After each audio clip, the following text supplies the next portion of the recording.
Good morning from beautiful Brisbane, Australia. How are you this morning?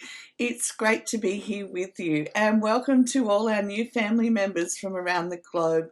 Welcome to the Academy for Complex Trauma Recovery, and my name's Linda. I'm your trauma recovery coach. It's great to be here with you, and this morning we're going to have a bit of fun doing a couple of different things. If you're here for the first time this morning, say g'day, and when class comes into the chat section, you'll be able to see them and say g'day and start to meet some new people from all around the globe. And most of the people are in our complex trauma recovery group as well. So you can hop in there and say g'day to them and get to know some really beautiful, kind, caring people from around the world who go through and travel the same journey as you do with complex trauma and their recovery to remission journey. It's going to be an interesting morning.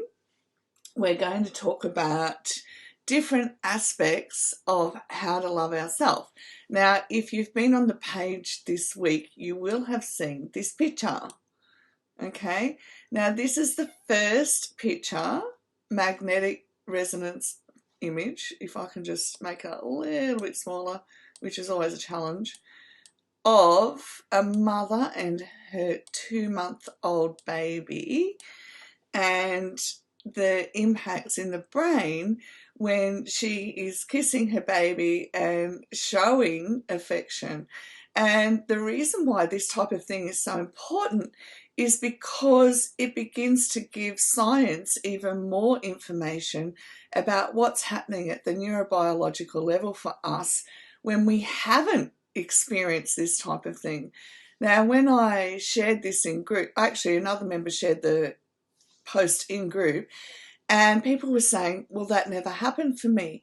And it's quite true. It cannot happen that this kind of thing doesn't happen when our mothers are carrying unresolved trauma inside of them as well, plus generations of we don't talk about our emotions, carried on repeatedly and shut down.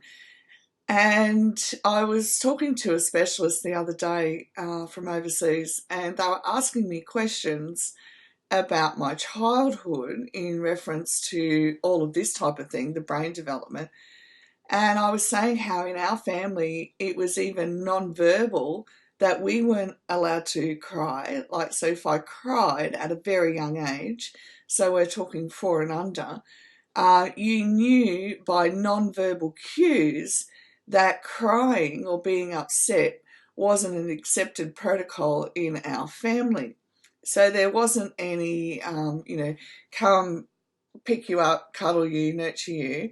It was kind of like the looks of, well, now I look at it, I think, oh, they don't know how to manage this. And it's just simply they didn't know how to manage it. And one of my favourite, well, I've got 2 names, one of my favourite one, who I spent most of the time with, she grew up in an orphanage, okay? So her mother had to put her in a paid position in an orphanage so she could work. And so she never knew what all of this was from her mum.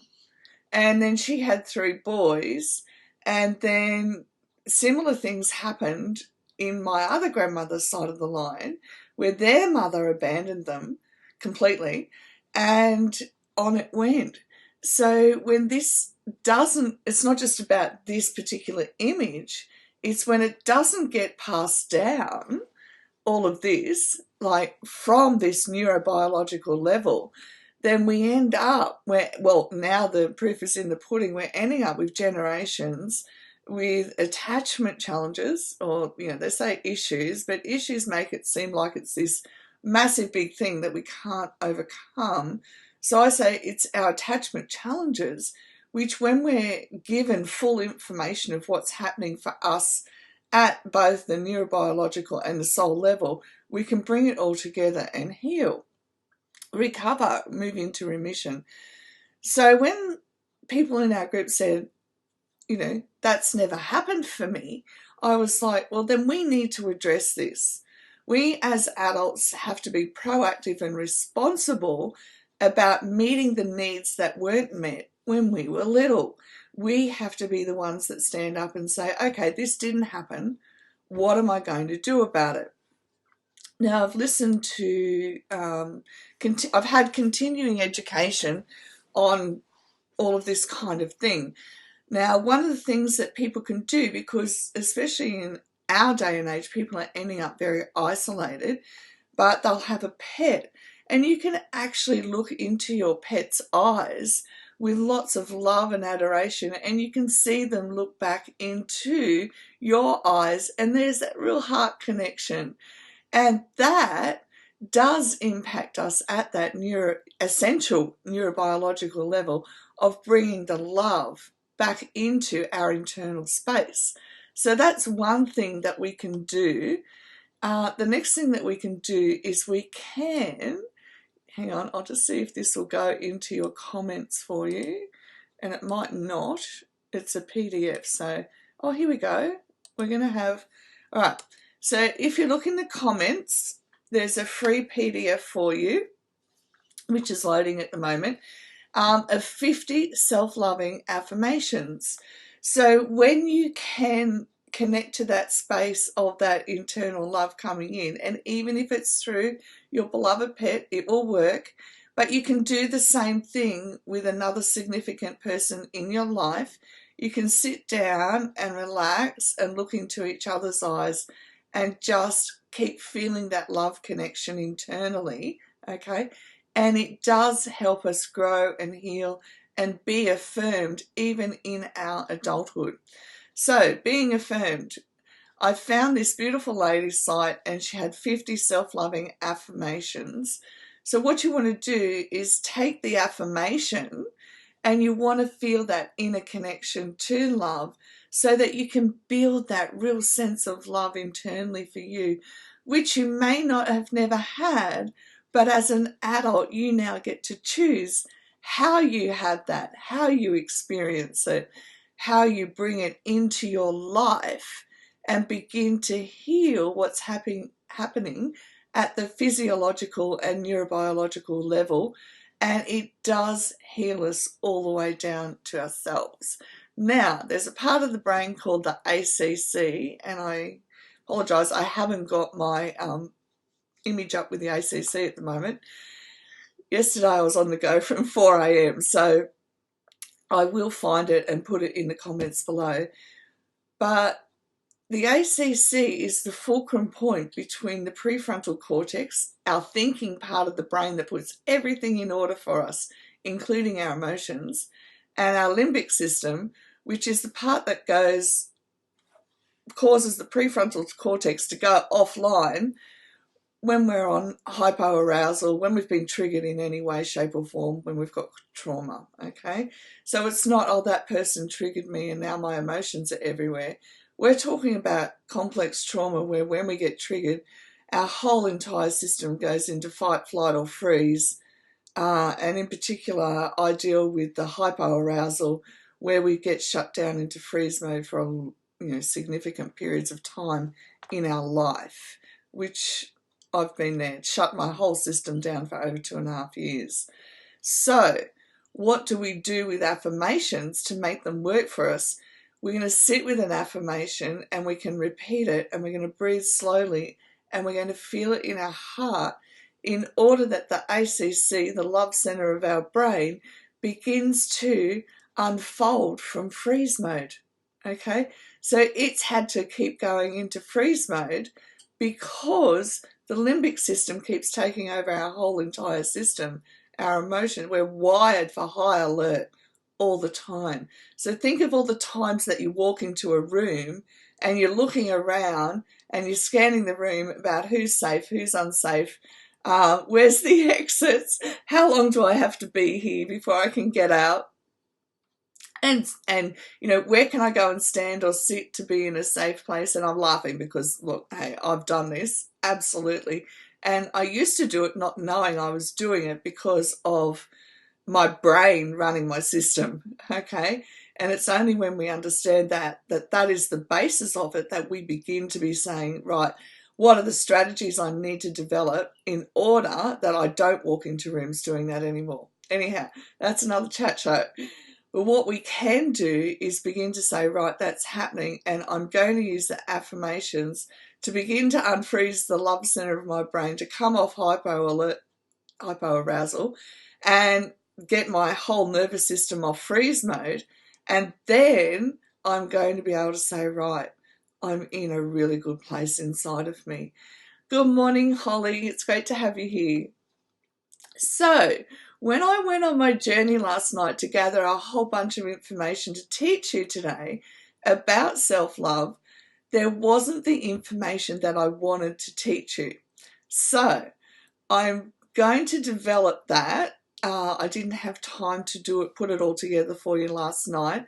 So I want this to be the basics of self-love, and then when I've got time to breathe for 5 seconds in work, I'm going to put down in written format and in a mini course for us how we can begin to turn things around and experience love, having come through complex trauma. Meanwhile, as the basics of developing our practice of self-love, we're going to do some things that they teach children. Now, here's the thing with complex trauma. One sec, I just need a drink. The most wonderful things are happening in the world with complex trauma, resilience, etc., in that they are teaching children now how to go about all of this stuff at a young age. Obviously, they're children. But what's happening is we need the adult population addressed so that it doesn't continue on. I haven't found the information for adult soul development. So we're going to go back to what should have happened or could have happened, or how we can begin to turn things around for us as adults from the perspective of a child. Now, that's not a bad thing because we missed out on our childhood. And there is so much that we can learn from all the new information out there. So, first up, let me just grab the graphic for you of our little superhero. Okay. Now, so when I went looking, this is what they've got for kids today. And this is about using our whole body for listening. So when we understand that internally, our whole system, from our brain down through our nervous system, which goes right throughout our body. So remember, recently we did the test of, when I slow my breathing down and I change my focus to the internal, which part of my body do I begin to feel is tense? And quite often we don't get further than our jaw in this particular one. So when I first started doing the slow breathing, it was my jaw, and that was okay. I could intentionally relax those muscles. But when the next one was my throat, so that took a while to get used to. Good morning, Ali. So what we want to learn or be able to teach ourselves to do is whole body listening. Hi, Rach. So whole body listening is when we want to be still. So ears are listening, our mouth is quiet, our hands are down and still, our body is still, our brain is thinking about what is being said, our eyes are looking at the speaker, our heart is caring, and feet are still on the ground. Now, this stuff is developed. This is actual literature for children that's developed to help teach them whole body listening. Now, there's a reason for this. It's so that when they learn whole body listening, they don't end up like we have decades down the track where we have to develop this skill, okay? And I think it's wonderful that we can begin to ask ourselves, am I listening with my whole body? And also we can take it a step further and say, where are all my senses at?